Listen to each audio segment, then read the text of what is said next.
So you are American. We don't want you here. Are you surprised? Don't be. As popular as Americans are globally, there are some places you shouldn't visit if you are a U.S. citizen. It's not all sunshine and rainbows everywhere, and for various reasons, some countries have a bit of chilly air when it comes to rolling out the red carpet for folks from the USA. So, we would like it if you can get us 5,000 likes on this video, even as we talk about the 10 countries where Americans are not welcome in 2024. Number 10, Myanmar. Starting with Myanmar, as of 2024, this Southeast Asian nation boasts a population of just under 55 million souls. Now, Myanmar isn't exactly handing out welcome drinks to Americans, and there's a bit of history and current events to blame for that. Following the military coup in February 2021, the country has been in a state of turmoil, with civil unrest and armed conflict becoming part of daily life. For Americans thinking of visiting, it's a maze of visa applications and warnings. The U.S. government advises against travel to Burma due to these ongoing issues, including arbitrary enforcement of local laws and limited healthcare resources. Imagine needing a visa that takes a minimum of 3 working days to process, only to land in a place where you're advised not to travel. Plus, there's the whole deal with the U.S. imposing sanctions on Myanmar, which doesn't exactly make American tourists popular guests at the party. Number 9. Yemen. Now, let's hop over to Yemen, a country with a population estimated to be around 30 million. Yemen is another spot where Americans might find the welcome mat a bit dusty. The country has been embroiled in a devastating conflict since 2015, leading to a massive humanitarian crisis. For Americans, the idea of visiting Yemen is met with stern warnings about civil unrest, terrorism, kidnapping, and armed conflict. The U.S. State Department couldn't be clearer with its do not travel advisory. Getting a visa as an American? Good luck. Yemen's strict visa policies, coupled with the country's instability, make it nearly impossible for casual tourism. And even if you did manage to get in, the hostility towards Americans due to perceived involvement in the conflict and drone strikes makes it a less-than-ideal vacation spot. Number 8. Somalia. Next up is Somalia, a country with a population of about 15 million people. Now, here's where things get a bit dicey for Americans. The genesis of the frosty reception can be traced back to various factors, including political instability and security concerns.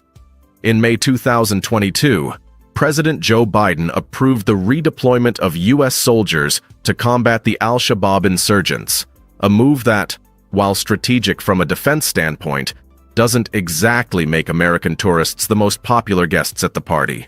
The visa process is very stringent.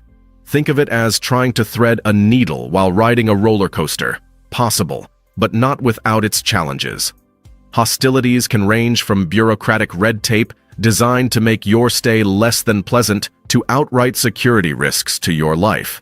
It's a tough scene, especially considering the humanitarian crisis unfolding there, with millions displaced and struggling for food. Not exactly the backdrop for a warm welcome. Number 7. Venezuela. Venezuela, home to over 28 million people. The relationship between the U.S. and Venezuela has been, to put it mildly, strained. Economic sanctions, political spats, and a general air of mistrust have made Venezuela a challenging destination for Americans. As of August 2023, the economic situation has driven over 7.7 million people to leave the country, proof of the dire circumstances many Venezuelans face. For Americans looking to visit, the visa process is a puzzle of its own. It's not just about filling out forms. It's about navigating an inherently skeptical system, if not outright hostile, towards Americans. Once inside, the high cost of living and high tension can make day-to-day interactions feel like walking on eggshells. And with approximately 23,000 U.S. citizens living in Venezuela, mostly in the Caracas area, the community is there, but so is the feeling of being unwelcome guests in a house divided by politics and economic hardship. Number 6. Libya. Libya is a country that's been through more plot twists than a season of Game of Thrones. As of 2024, Libya boasts a population of about 7 million people.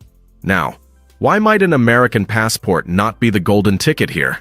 Well, it's a cocktail of factors. The U.S. Department of State currently has a do not travel advisory for Libya due to a variety of dangers including crime, terrorism, civil unrest, kidnapping, and armed conflict. But let's get into the nitty-gritty.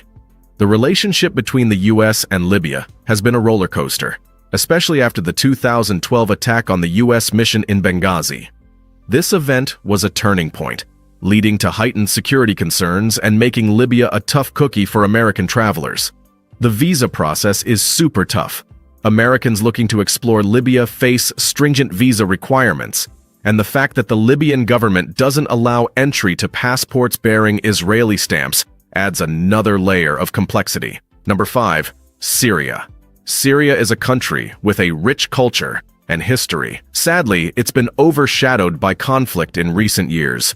With a population grappling with the realities of civil war, Syria is another spot where Americans might find the welcome mat rolled up.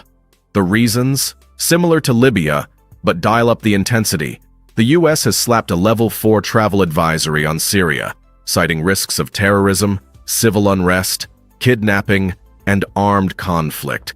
The Syrian government's stance towards Americans is hostile, thanks to a complicated geopolitical chess game involving sanctions, military actions, and diplomatic standoffs.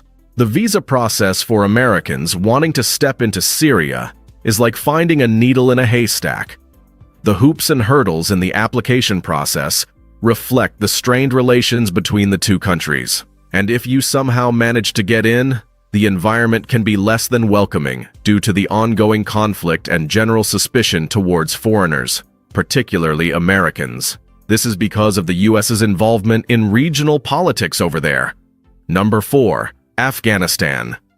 When we talk about countries where Americans might not roll out the welcome mat, Afghanistan tops many lists, and for so many reasons. With a population of about 38 million, this country has been a focal point of geopolitical tensions for decades. Now, why might an American get the cold shoulder in Afghanistan? For starters, the U.S. Department of State currently recommends that U.S. citizens do not travel to Afghanistan due to terrorism, risk of wrongful detention, kidnapping, and crime. It's like the country is saying, visit at your own risk, but with a tone that strongly suggests, please don't.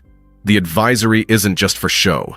It's backed by a grim reality where multiple terrorist groups are active, and Americans are prime targets for kidnapping and wrongful detentions.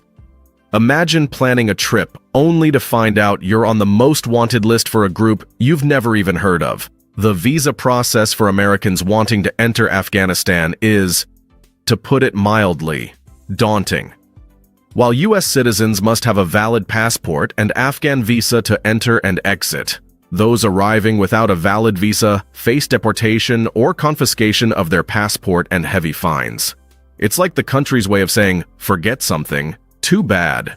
And if you thought getting a visa on arrival might be your backdoor entry, think again. That process involves letters from the Ministry of Tourism or the Ministry of Information and Culture, and tourist visas are usually single entry, valid for 3 months with a 1-month authorized stay. But let's not paint an entirely bleak picture. The relationship between Afghanistan and the United States has layers, like an onion. Peel back the layers, and you'll find a history of diplomatic ties dating back to 1935, with moments of cooperation and mutual support. However, the overarching narrative, especially post-2001 feedback following the U.S. invasion to oust the Taliban and combat al-Qaeda, has been one of tension and conflict. This military involvement, aimed at self-defense after the September 11 attacks, marked a significant turning point, setting the stage for the current advisories against travel. Number 3. Iraq. Iraq, with a population hovering around 40 million souls, has had a tumultuous relationship with the United States, to say the least. It all began with the 2003 U.S.-led invasion, under the pretext of weapons of mass destruction. Since then, the narrative between the two nations has been complicated. Why aren't Americans welcome? First off, the visa process. It's like trying to solve a Rubik's Cube blindfolded.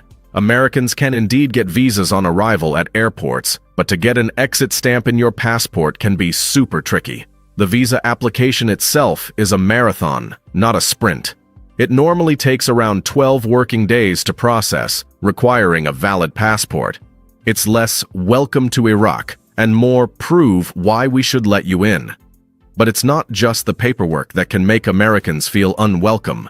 The security situation is like walking on a tightrope over a canyon.